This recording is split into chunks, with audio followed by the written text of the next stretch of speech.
I have a teacher. His name is Rabbi Yitz Greenberg, Yeah. Irving Greenberg. And one of the things that he taught me, he said, the purpose of Judaism is to build a world in which every single human being is treated in the image of God as infinitely valuable, unique, and equal. And what he said was, if this is the goal of the Jewish people, no single generation can accomplish this on their own.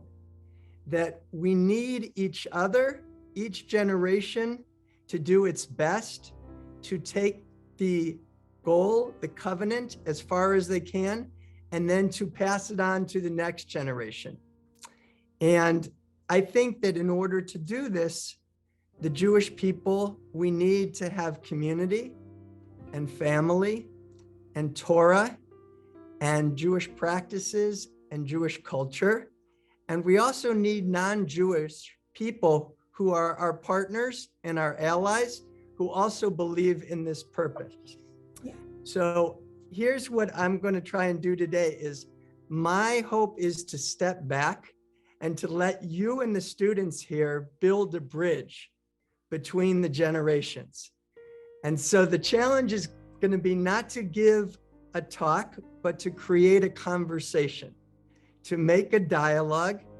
And I think what we're hoping to do is to build a container or make some sparks of connection and meaning, which we hope that future generations will be able to learn from and ignite in their own ways. And Shabbos often looks very different in different homes. For some, it's observed very strictly and it's filled with time in synagogue and perhaps Torah study. And for others, Yes. it's more of a time just to have fun and just to be with family Friday night. I was wondering if you celebrated Shabbos or other holidays as a child, can you describe what that looked like and meant to you? Brought us up in a household with her Italian husband, and there was also the caretaker who was Hungarian, non-Jewish. Told us that we were Jewish twice a day, but nobody should know it. She was still with the mentality of during the war, that it's dangerous. You should be proud, but it's dangerous. It was a very mixed message for us. And we didn't celebrate any holiday. It was me, when I started to, I think in my 20s, it was maybe 24, I started to really want to know what it is to be Jewish. And I started to go to the nearest Jewish community, which was in Trieste, because the town where I was growing up, I was about a little less than 7 when I arrived in Udine, didn't have any community. So I took the train and I started to go, and little by little, and I used to go for the holidays. Now I observe totally. We are observant. We observe the holidays. We enjoy. For me, Shabbat is one of the best days. I feel quite similarly. And for me, I think Shabbat is, I would characterize as my break, my restoring my joy of the week. And by that, I mean that Shabbat for me is a time of discussion over shared meals, a time to play with friends, a time of relaxation, and just a time of understanding that the day is not meant for progression, but really meant for relationships and community. Yes. Kind of similar to what Shai was saying. I think Shabbat is kind of like, it's the end of the week. I mean, when God was like creating everything and he was making the days of the week, Shabbat was like the day of rest. And so similar to what Shai said, it's the time of the week where we too shall rest and we can kind of like take a break from all of the chaos that happens throughout the week and focus on ourselves more. To what extent are we obligated to maintain our religion, our values, and traditions? To the absolute, to the top of the mountain, because our traditions and our philosophy is to do good. How could you not want to continue that? How could you not want to make the world a better place to be? I mean, I was wondering, because I think especially for Jews, especially after the Holocaust, there's this balance, right, between being proud and being distinct, but also trying to maintain safety and trying to preserve ourselves. Yes. Do you think there's a balance that we've struck between trying to be safe and trying to stay distinct, or do you think we have more room to grow? That's a good question. I think we always have more room to grow. We are always doing, at least, from all of the things, from the super religious to the people who are not. Judaism has always been a positive kind of, that's my feeling. In addition to Tikkun Olam, do we have an obligation to practice particular Jewish practices? Like, do we have an obligation to engage in other Jewish values like Shabbat or prayer or anything else? Or do you think it's ultimately sort of distilled down to Tikkun Olam? Well, I'm not sure about obligation. I think that it is a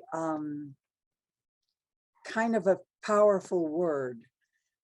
Obligation has to do with your own inner feeling within you. Do you feel that it is your obligation? And if you do feel that it is, then you should practice it. I like that answer.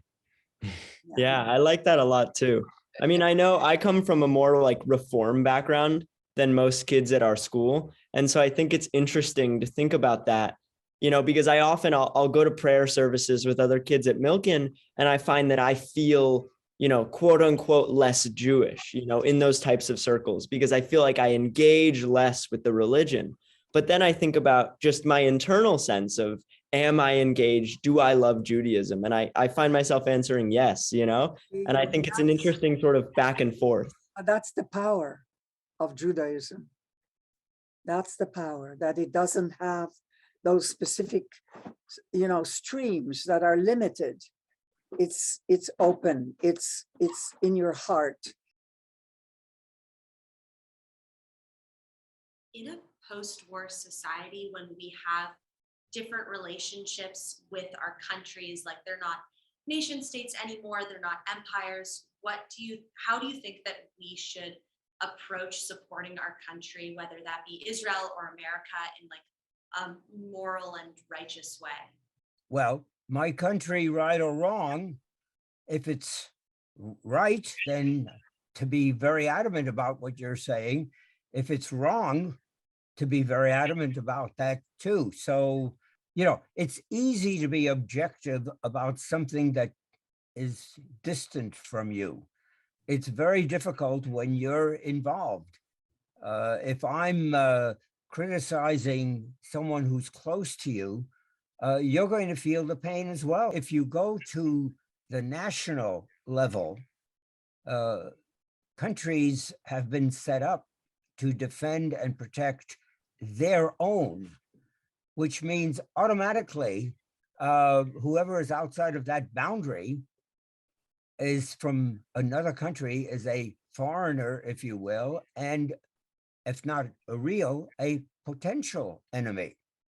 So I think the solution is to say, okay, history is important because that's what got us over here.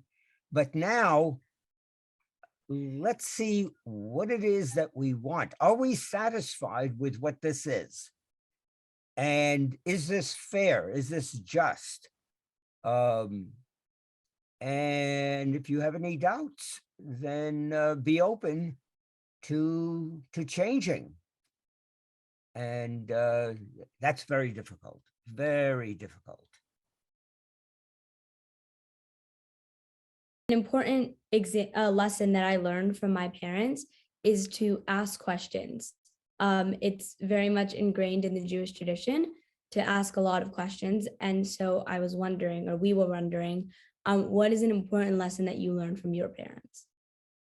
My parents were the most amazing parents for many, many reasons because of the circumstances, the war years, and I went from great, for my parents, prosperity and good life to nothing when the communists came, and then we were imprisoned because we tried to escape from Hungary. So the lessons I've learned from my parents are very, very meaningful. They carry me throughout life. Even at age 78, I think of it all the time. First of all, they said never to dwell on the bad, always walk, just look forward, look ahead, and never dwell on the bad. You don't want pity. So you've already mentioned how living through the Shoah has taught you resilience and that you've wanted to instill that into your family. And I know that in my life, my father grew up in a very anti-Semitic place in South Africa and went through anti-Semitism, definitely not to the extent that you did, but how has your experience during the Shoah influenced the way you have raised your family? Well, I think I alluded to all of it, to raise them as Jewish people, because what we went through to survive as Jews was enough, that it's only a way to honor the next generations. For example, we have friends who don't ever want to see a Holocaust-related movie or anything like that. My mother always said, we need to honor those who perished and watch those things, because we're here to live, to enjoy life, and they're not. So it's our way to honor and memorialize them. I feel very, very happy to see that you are the future generation. And from you, there will be other generation. And teach your children what you are now. And remember what you are now. Thank Thank you so much. Thank you, Henry. Thank you. Thank you. Thank you. Thank you so much, Susan. It was great. Thank you so much, and thank you and if you have any other questions, I'm always open. Thank you. Thank you. so much. Great. Thank you. Thank you. Yes. Thank you Thank you very much. very much for your time and for all of the wisdom that you gave us. Thank you, and for your time, for your beautiful souls.